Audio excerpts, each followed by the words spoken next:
Hello everyone, this is Ved. I hope you guys are doing great. So guys, I am your physics teacher. You can attend my lectures on Unacademy app as well as on YouTube. So guys, इस channel की जो हम बात कर रहे हैं अनरेवल NEET, तो basically ये चैनल आपके प्रीवियस ईयर नीट क्वेश्चंस के लिए डेडिकेटेड है। यहाँ पे आपको फिजिक्स, केमिस्ट्री, बायोलॉजी के प्रीवियस ईयर क्वेश्चंस मिलेंगे जो काफी आपके लिए बेनिफिशियल रहेंगे। और आपको भी पता है कि बिना प्रीवियस ईयर क्वेश्चंस किए बगैर आप नीट का एग्जाम तो देने वाले हैं नहीं, तो फटाफट इस चैनल को सब्सक्राइब कर दो, बेल आइकन को हिट कर दो और साथ के साथ अपने फ्रेंड्स के साथ भी आप इस इंफॉर्मेशन को शेयर कर सकते हो और इस चैनल के लिंक को भी आप शेयर कर सकते हैं। सो गाइज, आप अनअकैडमी का सब्सक्रिप्शन भी ले सकते हैं। अनअकैडमी सब्सक्रिप्शन या तो आप प्लस का ले सकते हैं या फिर आइकॉनिक सब्सक्रिप्शन।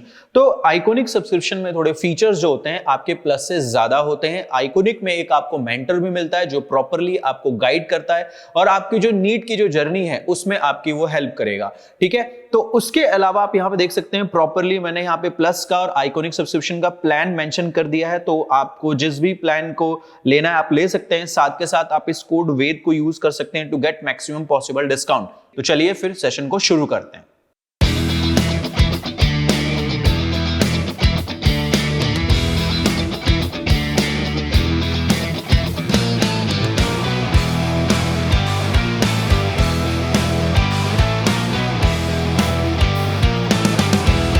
तो गाइज, आज का जो हमारा फर्स्ट क्वेश्चन है एलसीआर सीरीज सर्किट से है।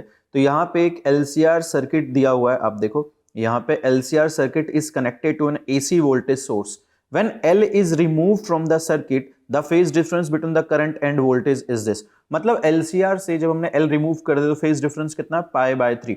तो जब आप रिमूव कर दोगे तो सिर्फ उसके अंदर सी रहेगा और क्या रहेगा, आर। तो इसका फेज डिफरेंस हम कैसे कैलकुलेट करेंगे, 10φ = xc डिवाइड बाय आर। और यहां पे मैं लिख देता हूं 10π/3 = xc/r।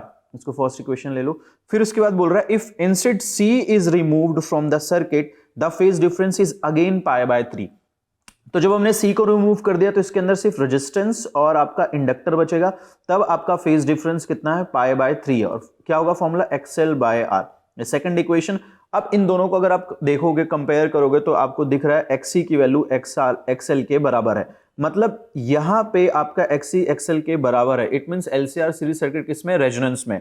और रेजोनेंस में आपको पता है फेज डिफरेंस कितना होता है, 0 होता है। ठीक है, तो पावर फैक्टर हमें यहां पे बोला है the power factor of the circuit. तो क्या होगा, cos 0 के वैल्यू 1, क्योंकि पावर फैक्टर का फॉर्मूला हमारा होता है cos phi होता है। तो यहां पे करेक्ट आंसर क्या होगा, ऑप्शन बी होगा। तो गाइज, ये जो क्वेश्चन है हमारा मैकेनिकल प्रॉपर्टीज ऑफ सॉलिड्स से। यहां आप देखो, a wire of length L, area of cross section A is hanging from a fixed support. The length of the wire changes to L1। Wire का length L1 हो गया। ठीक है, when the mass m is suspended from its free end and we have to calculate here Young's modulus. और यार Young's modulus की अगर हम बात करें तो y = क्या होता है, FL/A del L है। तो यहाँ पे चेंज इन लेंथ कितना है, फाइनल लेंथ L1 हो गया, इनिशियल L था, तो ये चेंज इन लेंथ है। और कितना फोर्स, वेट कितना होगा, यहाँ पे m मास है तो वेट आपका mg हो जाएगा। बस पुट कर दो तो f की वैल्यू यहाँ पे mg हो गया। एक्चुअल लेंथ L था, area of cross section A है, change in length L1 - L है। तो यहाँ पे जो करेक्ट आंसर है आपका ऑप्शन 1 है। सो गाइज, इस क्वेश्चन में आपको सोलिनॉइड के बारे में दिया हुआ है कि एक लॉन्ग सोलिनॉइड है जिसका लेंथ 50 सेंटीमीटर है। ठीक है, having 100 turns carries A current of 2.5 ampere. The magnetic field at the centre of the solenoid. तो ये डायरेक्ट फॉर्मूला बेस्ड क्वेश्चन है। B = क्या होगा, μ0Ni। N क्या होता है, number of turns per unit length. तो इसको कैपिटल N/L से कैलकुलेट कर लो। यहाँ पे टोटल नंबर ऑफ टर्न्स कितने दिए, 100, और लेंथ कितना दिया, 50 सेंटीमीटर है। तो उसको 50 × 10⁻⁻² कर दो। यहाँ पे आ जाएगा small n, number of turns per unit length. Mu की वैल्यू आपको पता ही है कितना होगा, 4π10⁻⁷ और करंट भी आपको यहाँ पे गिवन है कितना, 2.5 एम्पियर। डेटा को पुट करना है इस फॉर्मूले में और आपका आंसर ऑप्शन बी से मैच कर जाएगा।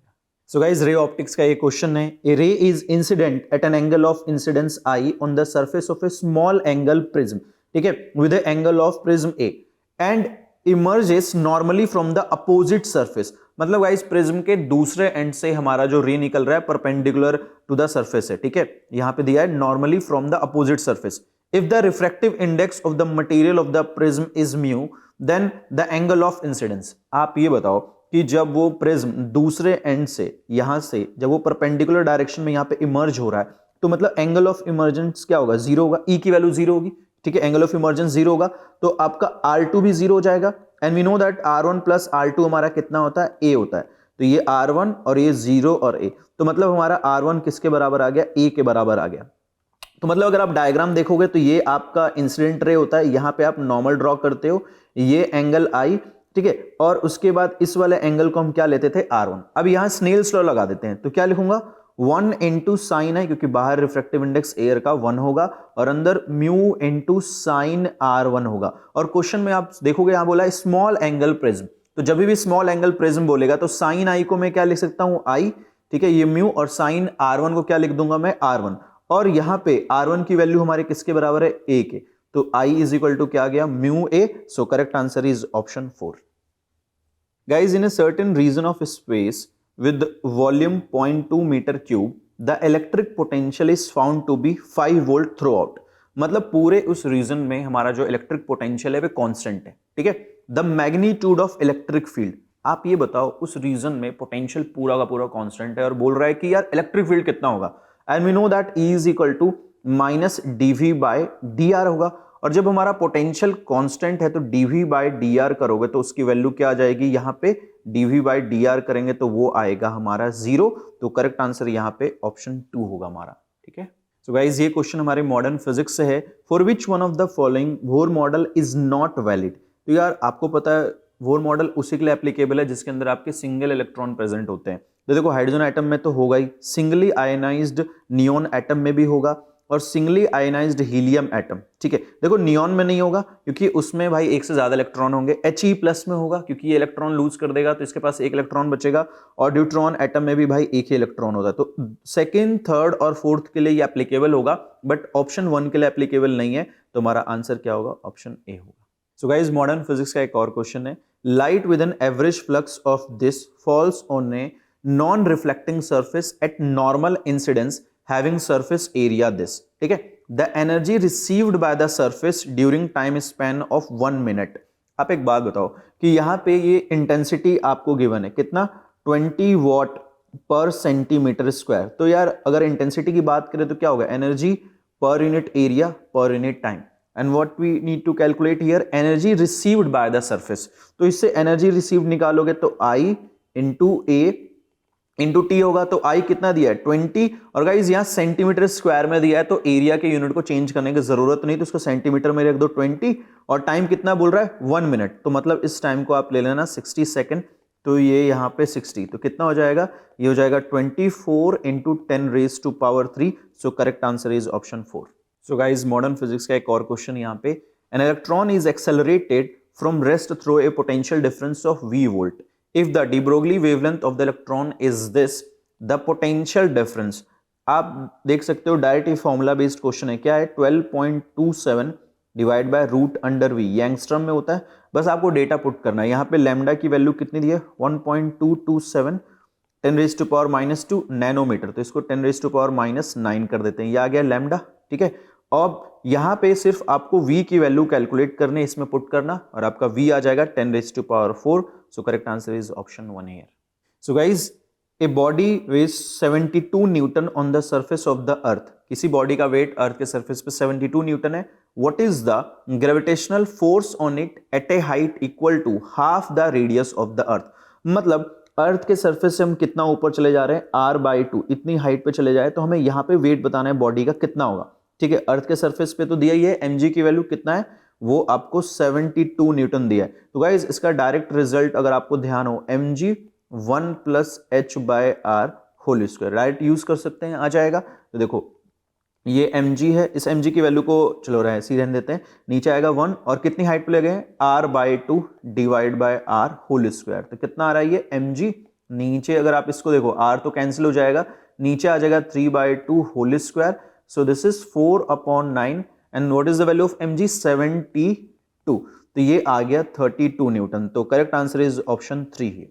सो गाइज, इस क्वेश्चन में देखो, which of the following graph represents the variation of resistivity with temperature T for copper.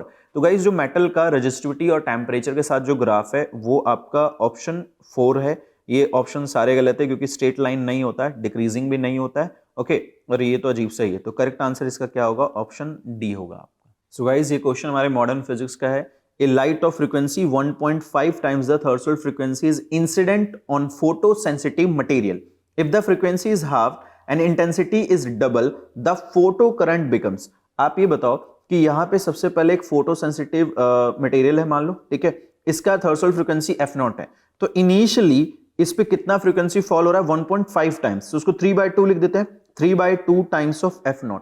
अब आप क्या कर रहे हो, इस फ्रीक्वेंसी को आप हाफ कर रहे हो, तो 3/2 का हाफ करूंगा तो 3/4 f0 हो गया, थर्सोल्ड तो सेम ही रहेगा। अब इसकी इंटेंसिटी भी डबल कर दी है। एक बात बताओ कि ये वाली जो फ्रीक्वेंसी है, ये फ्रीक्वेंसी थर्सोल्ड फ्रीक्वेंसी से कम है, तो यहां फोटो इलेक्ट्रिक इफेक्ट होगा ही नहीं, because 3/4 f0 is less than f0, तो यहां पे आपका फोटो इलेक्ट्रिक इफेक्ट होगा ही नहीं, तो फोटो इलेक्ट्रिक इफेक्ट होगा ही नहीं, तो फोटो करंट कहां से प्रोड्यूस होगा, ठीक है, इसलिए इसका आंसर क्या होगा, 0 होगा। सो गाइज हमारे कैपेसिटर का क्वेश्चन है, a 40 μF capacitor is connected to a 200 volt 50 hertz AC supply, the RMS value of the current in the circuit. एक बात बताओ कि हमें RMS निकालने बोला है, तो क्या होगा, VRMS डिवाइडेड बाय XC, और XC की वैल्यू यहां पे क्या लिख दूं, 1/ωc होगा, तो ये क्या हो जाएगा, ωc इंटू VRMS। अब देखते हैं क्या क्या डेटा में गिवन है, तो ओमेगा क्या होता है, 2πf होता है, फ्रीक्वेंसी हमें क्वेश्चन में गिवन है कितना, 50, तो ये हो गया 100π। C की वैल्यू, कैपेसिटेंस आपका 40 μF दिया हुआ है यहाँ पे, तो 40 इंटू 10⁻⁻6 ले लेना, और VRMS की वैल्यू, कभी भी वोल्टेज के बारे में नहीं दिया हो कि भाई पीक है या RMS, तो हमेशा RMS ही मानते हैं, तो कितना है 200, सारा डेटा रख देना, सॉल्व करने पे आंसर 2.5 एम्पियर आ जाएगा आपका। So assume that light of wavelength 600 nanometer is coming from a star. The limit of resolution of telescope whose objective has a diameter of 2 metre. तो डायरेक्ट फॉर्मूला बेस्ड क्वेश्चन है, limit of resolution हमें यहाँ पे find out करना है, तो theta 1.22 lambda by D होगा, lambda की वैल्यू हमें गिवन है 600 नैनोमीटर, तो इसको 10⁻⁻9 से मल्टीप्लाई कर लेते हैं, और डी कितना दिया है 2 मीटर। डेटा पुट करो, आपका आंसर इससे मैच कर जाएगा 3.66 10⁻⁻7। A ball is thrown vertically downward with a velocity of 20 meter per second from the top of a tower. It hits the ground after some time with a velocity of 80 meter per second. The height of the tower. आप ये बताओ कि मान लेते हैं कि ये हमारा टावर है, ठीक है, यहां से हम ऑब्जेक्ट को क्या कर रहे हैं, ड्रॉप कर रहे हैं, ये ऑब्जेक्ट को हम यहां से ड्रॉप कर रहे हैं, कितनी स्पीड से, हम इनिशियल स्पीड इसकी 20 मीटर पर सेकंड है, और जब ये ग्राउंड को हिट कर रहा है तब इसकी स्पीड कितनी है, 80 मीटर पर सेकंड, और हमें इस हाइट का आइडिया नहीं है। ये बताओ सारा का सारा मोशन डाउनवर्ड डायरेक्शन में, तो डाउनवर्ड डायरेक्शन को हम क्या ले लेते हैं, पॉजिटिव ले लेते हैं, तो ये होगा v² = u² + 2as, final speed 80 whole square होगा, और ये कितना होगा 20 होल स्क्वायर, और यार देखो g ही होगा एक्सेलरेशन यहाँ पे, और वही डाउनवर्ड डायरेक्शन में तो पॉजिटिव में ले लेते हैं 10, और ये आपका s, तो ये देखो ये 6400, ये हो गया 400, ये हो गया 20s, तो s = इसको सब्ट्रैक्ट कर देते हैं डायरेक्ट, कितना आएगा 6000 डिवाइड बाय 20, तो ये हो गया s = 300 metre. So correct answer आपका 300 है। सो गाइज इस क्वेश्चन में देखते हैं, cylinder contains hydrogen gas at pressure 249 kilo pascal, ठीक है, एंड टेम्परेचर 27 डिग्री सेल्सियस, तो हमें डेंसिटी कैलकुलेट करना है, तो डायरेक्ट आप देखो PV = क्या होता है, ρRT होता है, एक सेकेंड, इसको हम अगर रो की टर्म्स में देखो, PV = होता है आपका nRT, लेकिन अगर इसको मॉलिक्यूलर मास में कन्वर्ट करते हैं तो ये आता है आपका ρRT आता है, तो रो = क्या हो गया, PM/RT हो गया। अब आपको प्रेशर कितना दिया है 249 किलो, तो उसको 10⁻³ से मल्टीप्लाई कर देते हैं पास्कल। यहाँ पे टेम्परेचर आपको डिग्री सेल्सियस में दिया है, तो उसको हमें किस में कन्वर्ट करना है, उसको हमें केल्विन में कन्वर्ट करना है, तो हो जाएगा 300 केल्विन। अब गाइज आपको हाइड्रोजन गैस की बात करें तो उसका m कितना होगा, 2 × 10⁻³ kg, 2 ग्राम होता है ना, तो उसको kg में कन्वर्ट कर लेंगे, तो सारा डेटा आपको गिवन है, r की वैल्यू भी यहाँ पे गिवन है, जब इस डेटा को आप पुट करोगे तो आपका आंसर 0.2 आ जाएगा। फाइनली गाइज आज के जितने भी क्वेश्चंस थे हमने प्रॉपरली डिस्कस कर लिए हैं। अब आपको बस ये करना है कि इन सारे क्वेश्चंस को दोबारा अच्छे से प्रैक्टिस कर लेना और आपको आइडिया तो लग ही गया होगा कि कौन से चैप्टर का कितना ज्यादा वेटेज है, ठीक है, इसका आइडिया लग गया होगा। और साथ के साथ आपको ये भी आइडिया लग गया होगा कि किस टाइप के क्वेश्चंस आपके नीट में पूछे जाते हैं। तो प्रॉपरली इन क्वेश्चंस को आप एक बार और अच्छे से देख लेना। और हाँ, आपको मजा आया हो, अगर आपको लगा हो कि हाँ ये सेशन आपके लिए बेनिफिशियल था, तो चैनल को सब्सक्राइब कर लो, बेल आइकन को हिट कर लो और साथ के साथ सेशन को लाइक भी कर सकते हो और अपने फ्रेंड्स के साथ शेयर करना मत भूलना, ठीक है जी। चलिए फिर आज के लिए बस इतना ही, नेक्स्ट क्लास में मिलते हैं। Bye bye everyone, take care, have fun.